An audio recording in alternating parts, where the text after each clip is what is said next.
Il existe un livre qui a changé à jamais notre perception de Jésus-Christ. Un livre brûlé sur les places publiques, interdit par les catholiques et les protestants, pourchassé par les juifs eux-mêmes. Et au terme de ce voyage, vous comprendrez pourquoi cet homme a dû choisir entre ses idées et sa propre vie. Baruch Spinoza a écrit des mots qui, encore aujourd'hui, font trembler les leaders religieux. Non pas parce qu'il a attaqué Jésus, mais parce qu'il a montré un Jésus que personne n'avait osé voir auparavant. Vous êtes-vous déjà demandé pourquoi certaines interprétations de la Bible sont interdites? Pourquoi certaines questions ne peuvent jamais être posées en chair? Pourquoi certains livres ont disparu des bibliothèques pendant des siècles? La réponse se trouve dans les pages que je vais vous révéler aujourd'hui. Amsterdam, 1656. Un jeune homme de 23 ans marche dans les rues pavées sous une pluie battante. Ses mains tremblent, non pas de froid, mais de peur. Dans 2 heures, il sera exclu de la seule communauté qu'il ait jamais connue, à cause d'idées qu'il n'a même pas encore publiées. Des idées sur Dieu qui étaient différentes, sur Jésus qui était dangereuse, sur la religion qui était révolutionnaire. Son nom était Baruch Spinoza, et il était sur le point de déchirer le voile qui cachait le visage du divin depuis 16 siècles. Mais dites-moi, avez-vous déjà senti qu'il y avait quelque chose de faux dans la manière dont on nous enseigne la spiritualité? Comme si quelqu'un avait caché des morceaux importants de l'histoire. Si oui, vous n'êtes pas seul. Spinoza a ressenti cela avec une telle intensité qu'il a préféré vivre dans l'ostracisme plutôt qu'accepter des mensonges réconfortants. Et ce qu'il a découvert va ébranler vos certitudes. Permettez-moi de vous raconter ce qui s'est réellement passé dans cette synagogue d'Amsterdam, ce qu'on lui a dit et surtout ce qu'il a répondu. C'était un samedi ordinaire. La congrégation se réunissait pour les prières matinales. Spinoza était là, comme il l'avait toujours été durant toute sa jeunesse, jusqu'à ce que le rabbin se lève et prononce des paroles qui ont résonné à travers l'éternité. « Baruch Spinoza, dit-il, au jugement des anges et par la sentence des saints, nous te maudissons, t'exécrons et t'anathématisons avec la malédiction avec laquelle Josué maudit Jéricho. » Une pause. Le silence pesait comme du plomb. Que tu sois maudit le jour et maudit la nuit. Maudit lorsque tu te couches et maudit lorsque tu te lèves. Maudit lorsque tu sors et maudit lorsque tu entres. Pouvez-vous imaginer un homme de seulement 23 ans, entendant sa propre communauté déclarer qu'il était pire que mort? Et savez-vous ce qui est le plus impressionnant? Spinoza ne s'est pas prosterné. Il n'a pas demandé pardon. Il n'a pas renoncé à ses idées. Il s'est simplement tourné les talons et est sorti de cette synagogue pour ne jamais y retourner. Mais pourquoi? Qu'est-ce que ce jeune homme avait découvert qui menaçait autant les structures religieuses de l'époque? La réponse se trouve dans ce qu'il a écrit sur Jésus. Vous voyez, pendant des siècles, on nous a dit qu'il n'existait qu'une seule façon d'interpréter les évangiles. Une seule vérité sur qui était Jésus. Un seul chemin pour comprendre son message. Spinoza a regardé cela et a dit « mensonge ». Il a vu au-delà des interprétations traditionnelles, au-delà des dogmes, au-delà de la peur qui maintenait les gens prisonniers de versions limitées du divin. Et il a trouvé un Jésus complètement différent. Un Jésus qui n'avait pas besoin d'église pour être trouvé, qui n'exigeait pas d'intermédiaire pour être compris, qui ne dépendait pas de miracles pour être puissant. Un Jésus qui était humain et divin à la fois, mais d'une manière que personne n'avait expliquée auparavant. Et voici le détail qui va vous surprendre. Spinoza n'était pas chrétien. Il avait été exclu du judaïsme. Il a vécu la plus grande partie de sa vie sans religion formelle. Alors comment a-t-il pu voir Jésus plus clairement que les théologiens qui ont consacré leur vie entière aux études bibliques? Parce qu'il a osé poser la question que personne ne posait. Et si Jésus était exactement celui qu'il disait être, mais pas de la façon dont on nous l'a enseigné. Réfléchissez avec moi. Jésus a dit « Je et le Père, nous ne faisons qu'un », n'est-ce pas? L'interprétation traditionnelle dit « Il était Dieu incarné, seconde personne de la Trinité, nature divine et humaine ». Spinoza a dit « Et si c'était plus profond que ça? Et si cette unité que Jésus m'a décrite n'était pas un privilège exclusif à lui? Et si c'était la description d'une réalité que nous pouvons tous expérimenter? Et si Jésus n'était pas venu pour être adoré, mais pour montrer le chemin? » Vous commencez à comprendre pourquoi on a brûlé ces livres. Parce que si Spinoza avait raison, alors beaucoup de choses qu'on nous a enseignées étaient incomplètes.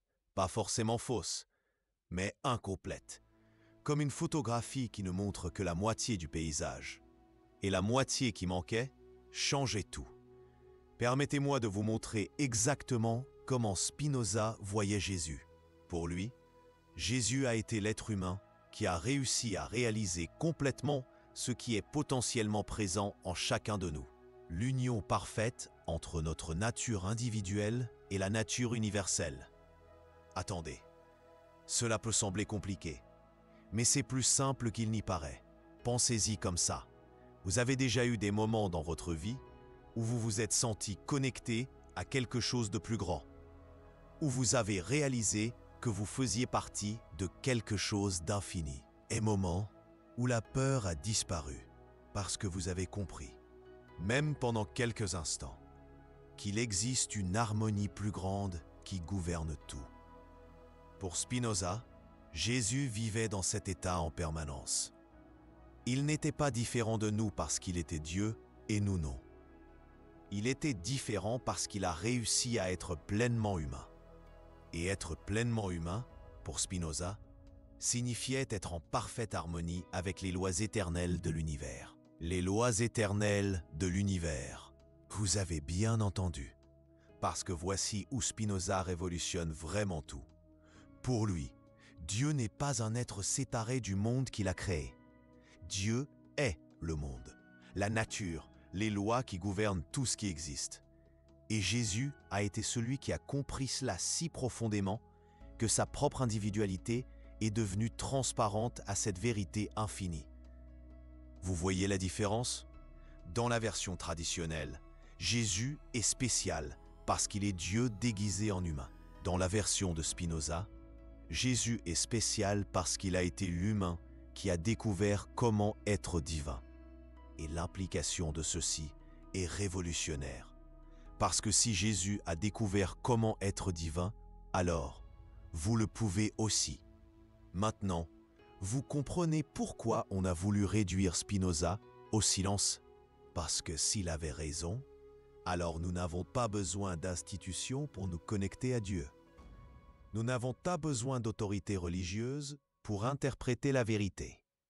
Nous n'avons pas besoin de rituels complexes pour trouver le sacré. Nous avons seulement besoin de comprendre notre propre nature. Et Jésus est venu pour nous montrer comment faire cela. Mais attendez, il y a plus. Parce que Spinoza ne s'est pas arrêté là. Il est allé plus loin, beaucoup plus loin. Il a regardé les miracles de Jésus et a dit « Vous interprétez cela mal. Les miracles ne prouvent pas que Jésus était divin parce qu'il violait les lois de la nature. Les miracles prouvent que Jésus était divin parce qu'il connaissait les lois de la nature mieux que quiconque. » Laissez-moi vous expliquer cela d'une manière qui vous fera repenser tout ce que vous savez sur les miracles. Pour Spinoza, rien ne peut arriver contre les lois de la nature, car la nature, c'est Dieu. Et Dieu ne peut se contredire lui-même. Ainsi, lorsque Jésus guérissait quelqu'un, ce n'était pas parce qu'il suspendait les lois naturelles, c'était parce qu'il connaissait des lois naturelles que les autres ignoraient. Quand Jésus calma la tempête, ce ne fut pas de la magie. Ce fut une profonde connaissance de la manière dont un esprit en parfaite harmonie peut influencer l'environnement. Lorsque Jésus multiplia les pains, ce ne fut pas une création ex nihilo. Ce fut une compréhension de la manière dont l'abondance fonctionne à des niveaux que notre esprit limité ne peut percevoir. Vous me suivez? Et Jésus n'était pas puissant parce qu'il était surnaturel. Il était puissant parce qu'il était suprêmement naturel. Il avait découvert comment fonctionne réellement la réalité. Et c'est pourquoi ses paroles avaient du pouvoir. Pourquoi sa présence transformait les gens. Pourquoi même ses ennemis reconnaissaient qu'il y avait quelque chose de différent en lui. Non pas parce qu'il était Dieu se faisant passer pour un homme, mais parce qu'il était un homme qui avait découvert comment accéder pleinement à sa nature divine. Et cette découverte, selon Spinoza, est disponible pour nous tous. Mais dites-moi une chose, cela n'a-t-il pas plus de sens? N'explique-t-il pas mieux pourquoi Jésus disait constamment des choses comme « Vous ferez des œuvres plus grandes que celles-ci » ?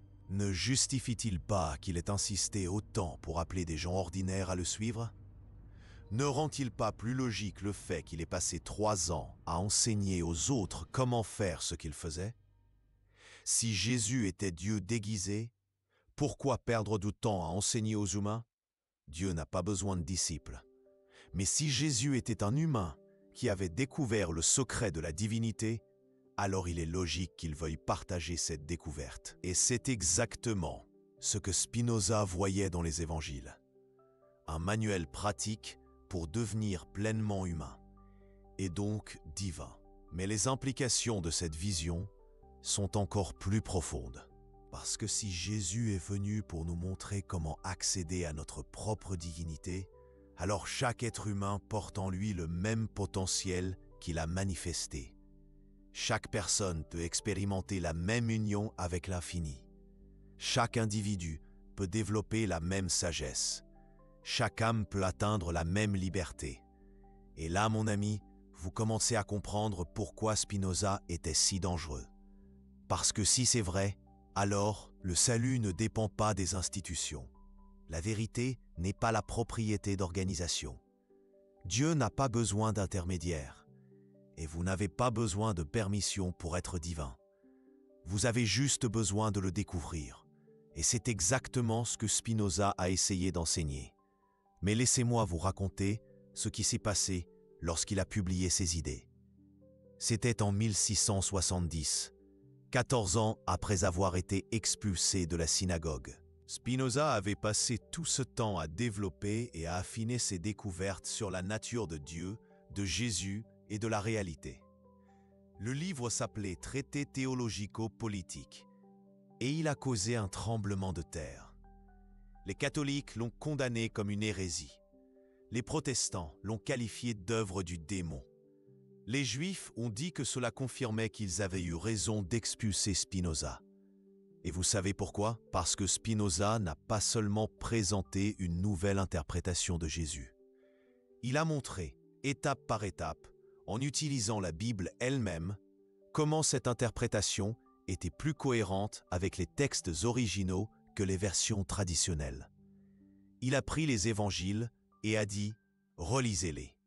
Mais cette fois, sans préjugés, sans dogme préétabli, sans peur de découvrir des vérités inconfortables. Et lorsque vous faites cela, Jésus émerge des pages comme quelqu'un de complètement différent de ce qu'on nous a raconté. Quelqu'un de plus humain et paradoxalement plus divin. Quelqu'un dont le pouvoir ne provenait pas d'être différent de nous, mais d'avoir découvert ce que nous sommes vraiment. Et cette découverte, selon Spinoza, était aussi simple que révolutionnaire. Nous sommes des expressions individuelles d'une réalité infinie. Lorsque nous comprenons cela profondément, lorsque nous vivons à partir de cette compréhension, lorsque nous permettons à notre individualité de devenir transparente à cette vérité, nous devenons comme Jésus, pas par des rituels, pas par des croyances, pas par des institutions, mais par la connaissance de notre propre nature. Et cette connaissance, une fois acquise, nous libère de toutes les peurs qui nous tiennent prisonniers. Peur de la mort? Elle disparaît lorsque vous comprenez que votre essence est éternelle. Peur du rejet? Elle se dissout lorsque vous réalisez que vous êtes une expression unique de l'infini. Peur de ne pas être assez bien? Elle s'évanouit lorsque vous comprenez que votre nature fondamentale est parfaite. C'est pourquoi Jésus disait « La vérité vous libérera ». Pas la vérité sur les doctrines, la vérité sur vous-même. Et Spinoza a passé sa vie à essayer de montrer aux gens comment trouver cette vérité. Mais le prix qu'il a payé pour cela a été très élevé. Parce que lorsque vous menacez des structures de pouvoir basées sur la peur et l'ignorance, ces structures réagissent. Et elles réagissent violemment. Laissez-moi vous raconter ce qu'on a fait à Spinoza après qu'il ait publié ses idées sur Jésus. D'abord, ils ont essayé de l'acheter. Ils lui ont offert de l'argent, des postes universitaires, de la reconnaissance. Tout ce dont il avait besoin pour arrêter d'écrire sur la religion. Spinoza a refusé. Ensuite, ils ont essayé de l'intimider. Des menaces arrivaient régulièrement à son domicile. Des gens criaient hérétique lorsqu'il passait dans les rues. Spinoza a continué à écrire. Finalement, ils ont décidé de le faire taire pour de bon. Ses livres ont été interdits. Ses idées ont été déclarées dangereuses pour l'ordre public. Et savez-vous ce qui est le plus ironique ? 200 ans plus tard, beaucoup des découvertes de Spinoza sur Jésus ont commencé à être confirmées par des érudits bibliques indépendants. Ils ont découvert que les évangiles ont été écrits des décennies après la mort de Jésus, par des gens qui ne l'ont jamais connu. Ils ont découvert que de nombreux dogmes sur Jésus ont été créés des siècles plus tard, par des conciles politiques et non par une révélation divine. Ils ont découvert qu'il existe une énorme différence entre le Jésus historique et le Jésus des doctrines. Et plus ils découvraient, plus Spinoza semblait avoir raison. Il avait vu 3 siècles auparavant ce qu'il a fallu des générations d'érudits pour confirmer que Jésus était plus extraordinaire que ce que n'importe quelle doctrine n'a jamais pu exprimer. Non pas parce qu'il était différent de nous, mais parce qu'il nous était égal, seulement pleinement réalisé. Et cette réalisation, selon Spinoza, était disponible pour toute personne disposée à chercher la vérité sur elle-même, sans intermédiaire, sans institution, sans permission. Juste vous et la réalité infinie dont vous faites partie. Mais il y a quelque chose d'encore plus profond que Spinoza a découvert sur Jésus. Quelque chose qui pourrait changer complètement votre perception de votre propre vie. Car lorsque Spinoza analysa minutieusement les enseignements de Jésus-Christ, il découvrit un schéma, une méthode précise que Jésus utilisait pour aider les gens à découvrir leur propre divinité. Et cette méthode, une fois comprise, peut être appliquée par n'importe qui, à n'importe quelle époque. Vous voulez savoir laquelle ? Jésus faisait quelque chose qu'aucun autre maître religieux de l'époque ne faisait. Il ne commençait pas en parlant de Dieu, il commençait en parlant de la personne. Pensez aux rencontres de Jésus décrites dans les évangiles, avec Nicodème, avec la femme samaritaine, avec Zachée, avec les disciples. Dans chaque cas, Jésus identifiait d'abord où la personne était prisonnière. Quel type de peur, de croyance limitante ou d'illusion la maintenait séparée de sa propre nature divine. Ce n'est qu'après qu'il montrait comment s'en libérer. Et Spinoza réalisa que ce n'était pas une coïncidence. C'était une méthodologie. Jésus avait découvert que chaque personne a un point précis où elle est déconnectée de la vérité sur elle-même. Et que si vous touchiez ce point exact, la personne s'éveillerait, comme un interrupteur. Vous touchez le bon endroit et la conscience s'allume. Mais voici le détail qui va vous impressionner. Spinoza appliqua cette même méthode à lui-même et découvrit son propre point de déconnexion. Vous voulez savoir lequel ? Il avait passé toute sa vie à croire qu'il devait choisir entre raison et spiritualité, entre science et Dieu, entre esprit et cœur.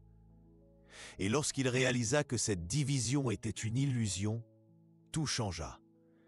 Car dans la réalité de Spinoza, il n'y a pas de séparation entre l'esprit et la matière, entre la pensée et l'extension, entre l'individuel et l'universel. Tout n'est qu'une seule chose, une substance infinie se manifestant de différentes manières. Et Jésus avait compris cela 2000 ans avant la naissance de Spinoza. C'est pourquoi Jésus disait des choses apparemment contradictoires comme « Celui qui voudra sauver sa vie, la perdra, et celui qui perdra sa vie à cause de moi, la retrouvera. » Il ne parlait pas de mourir physiquement. Il décrivait le processus de dissolution de l'illusion de séparation. Lorsque vous cessez de vous accrocher à l'identité limitée que vous croyez être, vous découvrez qui vous êtes réellement. Et qui vous êtes réellement est infini. Mais permettez-moi d'être plus précis sur son fonctionnement. Spinoza identifia 3 niveaux de connaissance, et Jésus, selon son analyse, maîtrisait parfaitement les 3. Le premier niveau est la connaissance par expérience vague. C'est ainsi que la plupart des gens vivent, basant leurs croyances sur des opinions, des traditions, des peurs héritées. Le second niveau est la connaissance rationnelle. C'est lorsque vous utilisez la logique pour comprendre comment les choses fonctionnent. Vous voyez les connexions causales, vous comprenez les schémas. Mais il existe un 3e niveau, le plus poussant, la connaissance intuitive. C'est lorsque vous connaissez quelque chose, non pas parce que vous avez appris à son sujet, mais parce que vous êtes devenu une seule chose avec lui. Et Jésus vivait en permanence à ce 3e niveau. C'est pourquoi ses paroles avaient le pouvoir de guérir. C'est pourquoi sa présence transformait les environnements. C'est pourquoi même ses ennemis reconnaissaient son autorité. Il ne connaissait pas Dieu. Il était l'expression individualisée de Dieu, se connaissant lui-même à travers une forme humaine. Comprenez-vous la différence? Dans la version traditionnelle, Jésus avait une connaissance de Dieu parce qu'il était Dieu. Dans la version de Spinoza, Jésus avait une connaissance intime de Dieu parce qu'il avait complètement transcendé l'illusion de séparation. Et cette transcendance, selon Spinoza, est la destinée naturelle de tout être humain. Pas un privilège de quelques élus, pas un don divin distribué aléatoirement, mais une évolution naturelle de la conscience lorsqu'elle cesse de résister à sa propre nature. Et nous arrivons au point où Spinoza révolutionne vraiment tout. Car si c'est vrai, alors Jésus n'est pas venu pour être adoré. Il est venu pour être imité, non pas dans le sens de copier ses comportements externes, mais dans le sens de développer le même type de conscience qu'il avait. La même union parfaite entre l'individuel et l'universel. La même transparence à l'infini. La même connaissance intuitive de la vérité. Et cela, mon ami, change complètement le but de la spiritualité. Au lieu de rechercher le salut en dehors de vous, vous découvrez que vous êtes déjà sauvé. Au lieu de supplier pour la grâce divine, vous réalisez que vous êtes la grâce divine qui se manifeste. Pourquoi si peu de gens parviennent à vivre à ce niveau de conscience? Et Spinoza avait une réponse à cela aussi. Il a dit qu'il existe des obstacles spécifiques qui empêchent les gens de découvrir leur propre divinité. Et que Jésus avait identifié exactement quels étaient ces obstacles. Premier obstacle, la peur de la mort.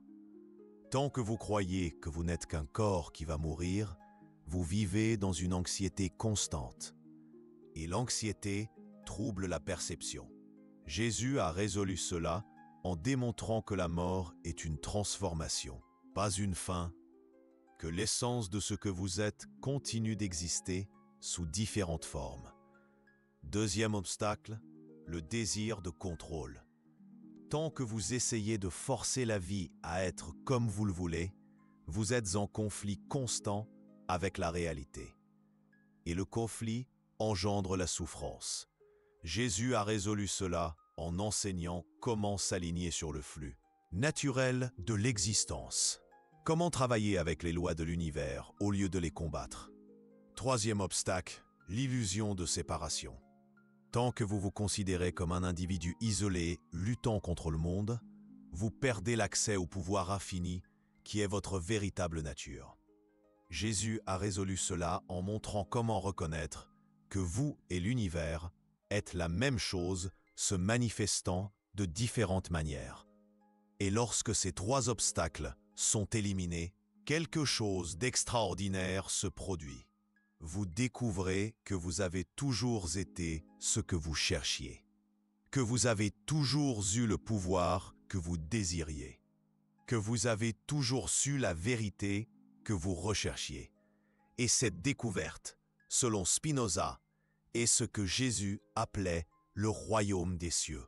Pas un endroit où vous allez après votre mort, mais un état de conscience que vous pouvez expérimenter dès maintenant.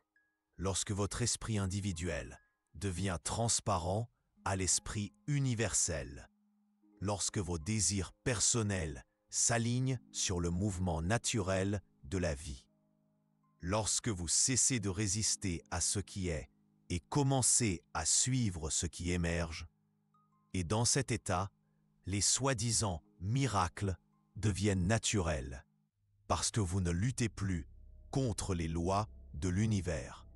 Vous êtes devenu un canal à travers lequel ces lois opèrent.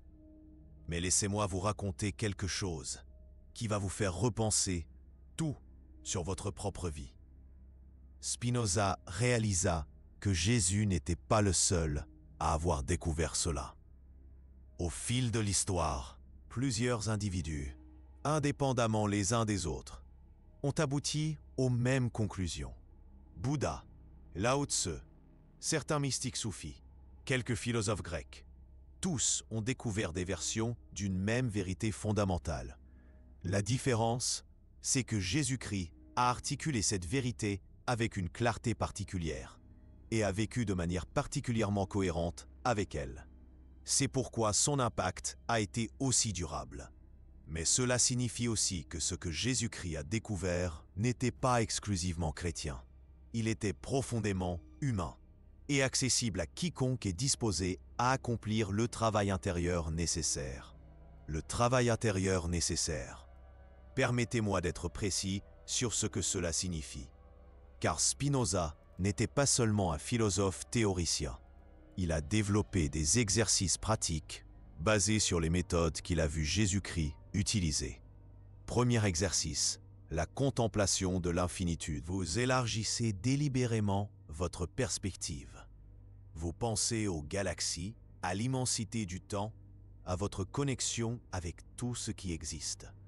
Cela dissout la sensation d'être une personne petite et isolée. Deuxième exercice, l'analyse rationnelle des peurs. Chaque fois que vous ressentez de l'anxiété, vous examinez logiquement ce que vous craignez. Quelque chose d'intéressant commence à se produire. Votre identité commence à s'étendre. Vous cessez de vous sentir limité par les circonstances externes. Vous développez une sensation croissante de liberté intérieure. Et graduellement, très graduellement, vous commencez à expérimenter ce que Jésus-Christ appelait la vie éternelle. Non pas l'immortalité du corps, mais l'identification avec l'aspect de vous-même qui transcende le temps et l'espace. L'aspect qui a toujours existé et existera toujours, votre nature essentielle. Mais il y a une chose que Spinoza a découverte à propos de ce processus qui est absolument crucial et qui explique pourquoi si peu de gens arrivent jusqu'au bout. C'est qu'il existe une résistance. Non seulement une résistance externe, des personnes autour de vous qui ne comprennent pas votre transformation, mais une résistance interne. Une partie de vous qui préfère rester dans l'illusion familière plutôt que de s'éveiller à une vérité inconnue. Et Jésus-Christ avait identifié exactement comment faire face à cette résistance. Il disait, si quelqu'un veut venir après moi, qu'il renie lui-même, qu'il prenne sa croix et qu'il me suive. L'interprétation traditionnelle est que cela signifie souffrir pour Dieu. Spinoza a vu quelque chose de différent. Renier soi-même signifie cesser de s'identifier à la version limitée de qui vous pensez être. Prendre sa croix signifie assumer la responsabilité de sa propre transformation. Me suivre signifie développer le même type de conscience que j'ai développé. C'est une invitation à grandir, pas à souffrir.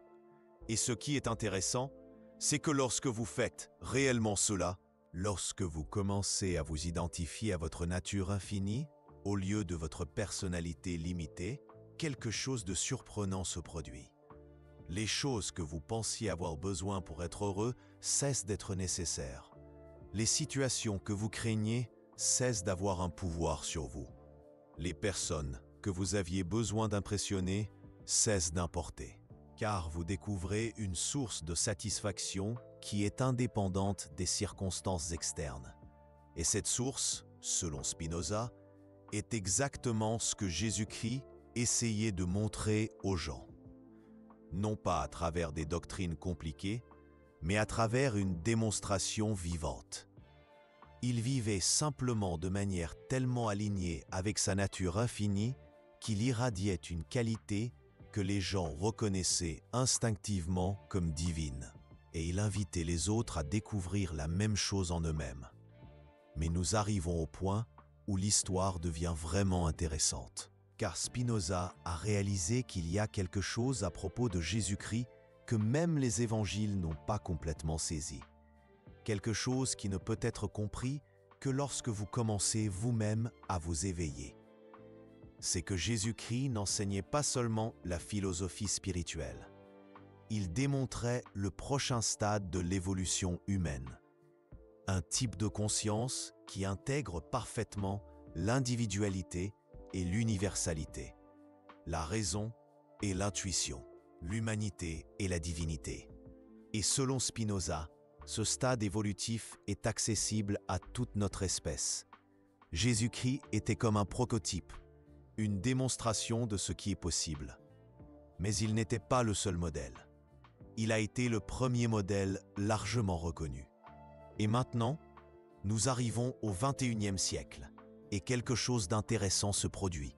De plus en plus de personnes découvrent indépendamment les mêmes vérités que Spinoza a vues en Jésus-Christ. À travers la méditation, à travers des expériences mystiques spontanées, à travers des crises existentielles qui forcent l'expansion de la conscience, à travers la psychologie transpersonnelle, à travers la physique quantique, à travers les neurosciences contemplatives.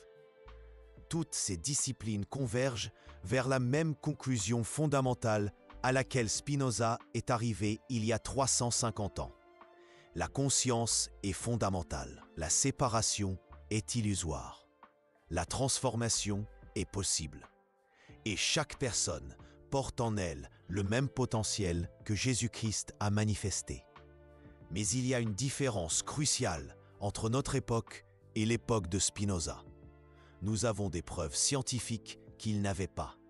Nous avons des études sur la neuroplasticité montrant que le cerveau peut être littéralement restructuré par des pratiques contemplatives. Nous avons des recherches sur les états de conscience non ordinaires révélant que l'expérience de l'unité n'est pas un délire, mais une expansion perceptive. Nous avons des données sur les effets physiologiques de la compassion et de la gratitude, prouvant que les attitudes mentales affectent directement la réalité physique. En d'autres termes, la science moderne valide les intuitions de Spinoza sur Jésus-Christ. Et cela signifie que nous vivons un moment historique unique. Pour la première fois, il est possible d'intégrer complètement la raison et la spiritualité, la science et le mysticisme, la connaissance objective et l'expérience transcendante, et de le faire sans avoir à choisir entre eux. Exactement comme Jésus-Christ l'a fait, exactement comme Spinoza l'a entrevu. Mais laissez-moi vous dire quel a été le plus grand aperçu de Spinoza sur Jésus-Christ. L'aperçu qui lui a coûté sa vie sociale, mais qu'il considérait plus précieux que tout sacrifice. C'est que Jésus-Christ n'est pas venu pour être un objet d'adoration. Il est venu pour être un miroir, un reflet de ce que vous êtes capable de devenir. Et lorsque vous comprenez vraiment cela, Lorsque vous laissez cette compréhension s'ancrer en vous, non plus seulement intellectuellement, mais vraiment vécue, quelque chose d'extraordinaire se produit. Vous cessez de chercher le salut hors de vous-même et vous découvrez que vous étiez depuis toujours ce que vous cherchiez. Vous cessez de supplier pour la grâce divine et vous réalisez que vous êtes la forme même par laquelle cette grâce se manifeste. Vous cessez de craindre le jugement divin et vous comprenez qu'il n'existe aucune séparation entre vous et le juge. Et dans cet instant de reconnaissance, vous devenez comme Jésus-Christ. Non pas parce que vous avez copié ses comportements, mais parce que vous avez découvert la même vérité qu'il a découverte. La vérité sur ce que vous êtes réellement. Et cette découverte, selon Spinoza, est le but de toute existence humaine. Pas seulement pour quelques privilégiés, mais pour tous. Parce que tous sont des expressions individualisées de la même réalité infinie. Tous portent en eux la même essence divine. Tous ont le même potentiel pour s'éveiller. La seule différence réside dans la disposition à accomplir le travail intérieur nécessaire. Et ce travail, bien que simple, n'est pas facile, car il exige que vous abandonniez tout ce que vous pensiez savoir sur vous-même. Toutes les limitations que vous avez acceptées comme réelles, toutes les peurs que vous avez utilisées comme excuses, toutes les croyances qui vous ont maintenu petit. C'est comme mourir pour renaître, comme Jésus l'a décrit à Nicodème. Vous devez vous défaire de celui que vous pensiez être pour découvrir qui vous êtes réellement. Et qui vous êtes réellement, selon Spinoza, est si vaste, si puissant, si plein d'amour et de sagesse que votre esprit actuel peine à le concevoir. C'est cela que Jésus est venu montrer. Non pas qu'il était spécial et vous non, mais qu'il avait découvert ce que vous pouvez aussi découvrir. Et lorsque vous le découvrirez, vous comprendrez pourquoi Spinoza a préféré vivre dans l'ostracisme plutôt que de renier cette vérité. Pourquoi il considérait cette compréhension plus précieuse que l'acceptation sociale. Pourquoi il a consacré toute sa vie à affiner et à communiquer cette vision. Parce qu'une fois que vous voyez à travers l'illusion de la séparation, une fois que vous reconnaissez votre vraie nature, une fois que vous expérimentez la liberté que cela apporte, rien d'autre n'importe de la même manière. Et tout importe infiniment plus. Parce que vous découvrez que chaque personne que vous rencontrez est une autre expression de la même conscience infinie. Que vous êtes. Chaque situation que vous affrontez est une autre occasion d'exprimer votre nature divine. Chaque instant que vous vivez est un autre aspect de l'éternité qui se déploie. Et cette découverte, selon Spinoza, était exactement ce que Jésus appelait la vie éternelle. Non pas une durée infinie dans le temps, mais une participation consciente à l'éternel présent qui est la seule réalité qui existe réellement. Et maintenant, vous connaissez le secret qui a presque coûté la vie à Spinoza. L'Évangile interdit qui révèle un Jésus différent de celui que vous connaissiez. Un Jésus qui n'est pas venu pour être adoré, mais pour être compris. Un Jésus qui n'était pas différent de vous, mais qui était égal à vous, seulement pleinement réalisé. Un Jésus dont le pouvoir ne provenait pas d'être surnaturel, mais d'être suprêmement naturel. Un Jésus qui a découvert comment être complètement humain, et a découvert qu'être complètement humain, c'est être divin. Et cette découverte, mon ami, est à votre portée, maintenant même, en ce moment, parce que la vérité sur ce que vous êtes n'a jamais changé. Elle attendait simplement que vous cessiez de chercher à l'extérieur ce qui a toujours été à l'intérieur. Comme Jésus l'a dit, le royaume des cieux est en vous. Comme Spinoza l'a compris, vous et Dieu êtes la même chose regardant à travers des yeux différents. Et comme vous pouvez le découvrir, s'éveiller n'est pas devenir quelque chose de nouveau. C'est se souvenir de qui vous avez toujours été.